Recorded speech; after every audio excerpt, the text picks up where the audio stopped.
தாவேக்காவுக்கு whistle சின்னம் அறிவிச்சாங்க. போற வரக்கூடிய பஸ்ல எல்லாத்தையுமே போக விடாம ஸ்டாப் பண்ணி இப்போ என்னால பேசக்கூட முடியல. அந்த அளவுக்கு விசில் சவுண்டை போட்டு ஒவ்வொரு பஸ்ஸையும் மறைச்சு கலவரம் பண்ணிட்டு இருக்காங்க தாவேக்காவினர்.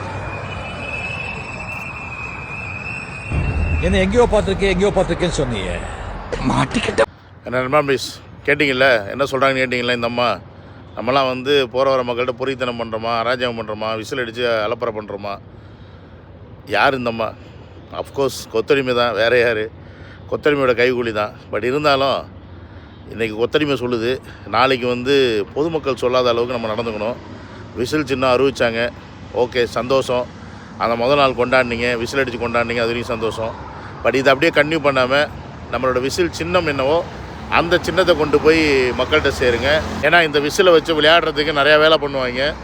நம்ம வந்து கலராக விசிலை வந்து டிசைன் பண்ணி அங்கேயும் இங்கேயும் போட்டுக்கிட்டு இருந்தோம் அப்படின்னா நம்மளுடைய சின்னம் என்னன்றது மக்கள் மனசில் சரியாக பதியாமல் போயிடும். இதுவா அதுவான்னு குழப்பத்தில் போயிடுவாங்க. ஸோ அதனால் தேர்தல் ஆணையம் என்ன சின்னம் எந்த ஷேப்பில் கொடுத்துருக்கோ அந்த ஷேப்போடைய விசில் சிம்பிளை ப்ராப்பராக மக்கள்கிட்ட கொண்டு போய் சேருங்க. அப்போ தான் 2026 ஓட்டு போடும்போது அவங்க ஒரு பதட்டம் இல்லாமல் தெளிவோடு ஓட்டு போடுவாங்க. இல்லைன்னா கன்ஃபியூஷனில் வேறு எதில் மாற்றி குத்திட்டு போயிடுவாங்க. மறந்துடாதீங்க.